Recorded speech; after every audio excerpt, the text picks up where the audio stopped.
Awesome. Hey everybody, I hope you're doing well. I am going to show you very quickly how to take a Google image map like this and turn it into a product similar to this in our final layout. To do that, we are going to go to Google Maps and search up our location. For me, it's Marketal in Rotterdam. Boom. And I'm going to capture the screen by pressing print screen to take a screenshot. And I'm going to make sure I get enough relevant information in the shot. So I have the metro station, the church, the hotel, electronic stores, food, and the exterior program that influences the main one. I'm then going to go into Photoshop and open my most recent screenshot here. Great, perfect. So here's that screenshot. And now I'm going to take my image mode and immediately grayscale it. So this is going to say discard color information. To control the conversion, use the image that is greater than the adjustments of greater than black and white. And I'm going to say discard. So what that's going to do is it's not going to allow me to apply any sort of presets to this photo. It's just going to be a raw grayscaled photo. From here, I'm then going to zoom in and to capture Marketal and make it point out on this map a bit darker and brighter than everything else, I am going to click my polygon select tool, make sure we are in an additive mode, and quickly outline the box here. You could use the object selection tool if you're familiar with it and it likes to work with you on this particular day. However, I'm going to use this for the sake of this example. I'm then going to fill this with a 50% gray. And now I have zoomed out my program block, deselected, identified. This is Marketal. Now, from here, we would take our image, we'd go to our image size. This is to adjust the aspect ratio so that way when we export it, this is the bit rate that I was talking about. I like to take it to 4:6 and manipulate it from there. And this sets a preliminary framing in the model. And I press OK. Preserve details. This is all it. And I say OK. Very well. So now I have the Marketal blocked out. And I can now export this to our InDesign file. I export quickly as a PNG. I'm going to label this market.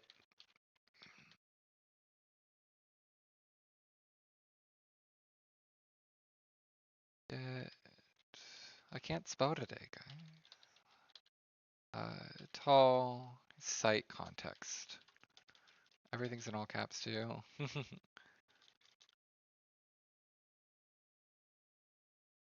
And by all means, be formal with how you would like to organize this. This is just the example. If I now go into my InDesign, I'm gonna get this off of here so I can show you how to import it. I then will take my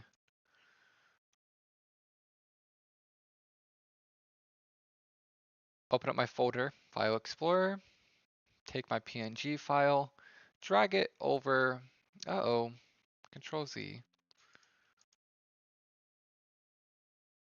Take it and drag it over into my board where now I can scale this appropriately into our InDesign. So we can adjust it from here, scale it back, do what have you to make it make sense. And then when I export our file here, I'm then going to say market tall precedent.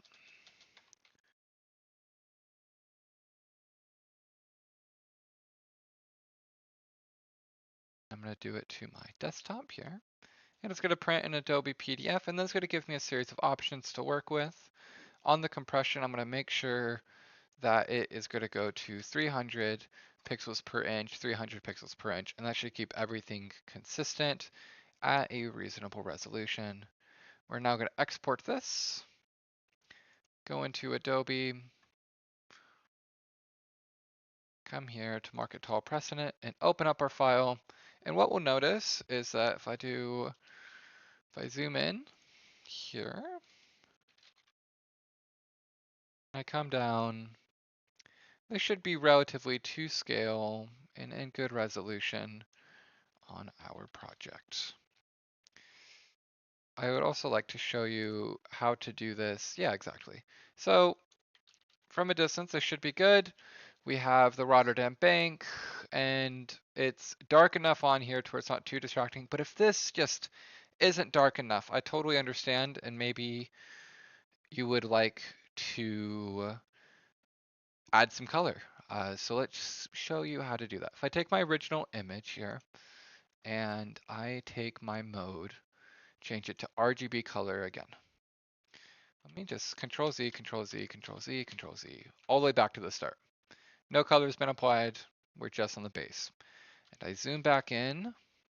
This is very common in site models, is to do this red idea that I was showing you guys, I was talking about earlier, where I then get my box again. I'm doing this really roughly.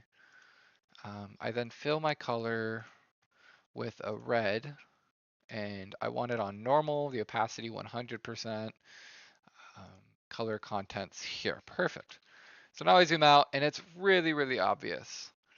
What we can also do too, if you're really interested, is you can do this red box on a separate layer and then grayscale the original image. That actually might be a very clean look. We'll look into that exploration as well. So first deselect, this would be that image. We'll go through the same export process as well. Make sure that your file size is converted.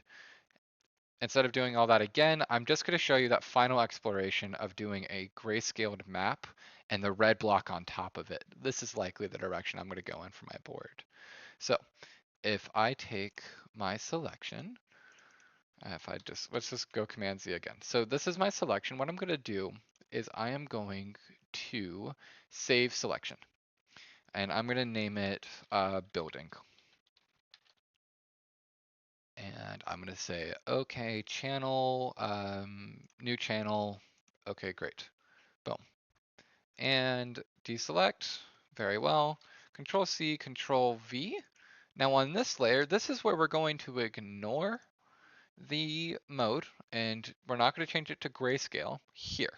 But what we will do is when you first open up, you'll come into this adjustments panel, and you'll have single adjustments, presets. Sometimes these boxes are open. If they're not open and you just have this, just scroll down to the presets. We're going to take layer 1 and posterize it. So what that should do is it should give us a black and white image for our photo. Let's explore this.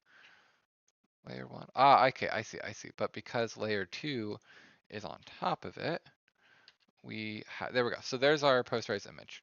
Now what I'll do is I can delete all of this. All right, because we don't need it twice. You could take all this and you could group it if you'd like. But what I can do now is I can open up a raw new layer, set it above the black and white, and then go to select, go to load selection, and load in the selection for the building. That'll give me that print. I'll then go to fill color with the red, normal transparency, boom.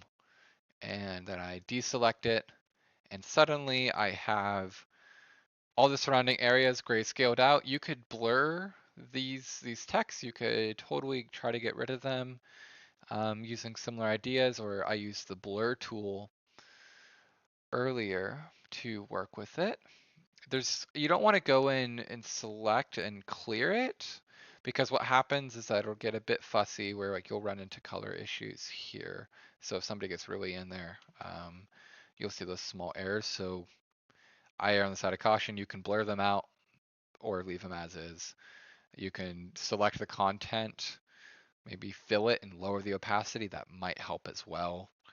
Lower the opacity of the layer is always helpful too. So we can always just, that's too far, but maybe it comes down a bit, whatever's gonna work for you.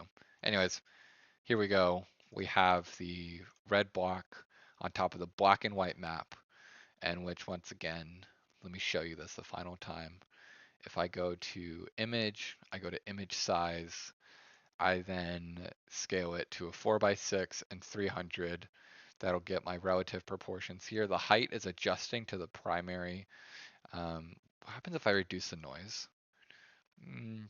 I think that took away some of that. Yeah, it did. Great. Okay. Um, Reduce the noise. Here's my block. I then go File, Export. Export quick as a PNG. And then we do market tall again. Site context.png. This is going to replace our first draft. That's fine by me. And then I'm going to go back in InDesign. And the really fun thing is that when you do that, if you want to iterate like this, you come in InDesign, you click that little caution sign, and it'll just relink to find that same PNG. So you can directly edit this. And then it looks blurry in here, but if we export the InDesign file, add our desired compression, we then will see market tall precedent. Let me make sure that you always want to make sure that it's closed in Adobe, otherwise you can't just replace it. So now I can replace it, and now I can go into compression, and I can make sure the compression is all scaled right. Marks and bleeds, snags, etc. These are all settings I don't tend to worry about. When we do the print settings, I might look into some of these options, but for now, export here. That won't natively open up in Acrobat. I don't have mine set up that way. I like to take the extra step, come into here, and now I see in this beautiful way, my site model is here for market tall, and here's the red block for it. And like I said, you can work with it to make it look cleaner. I can give you guys some precedents as well that do this kind of formatting, and Bjarke Ingels does it a lot. MVRDV does it, and it's just a way to make your site pop. So let me know if you have any questions. Hope that all made sense, and have a great one. Bye.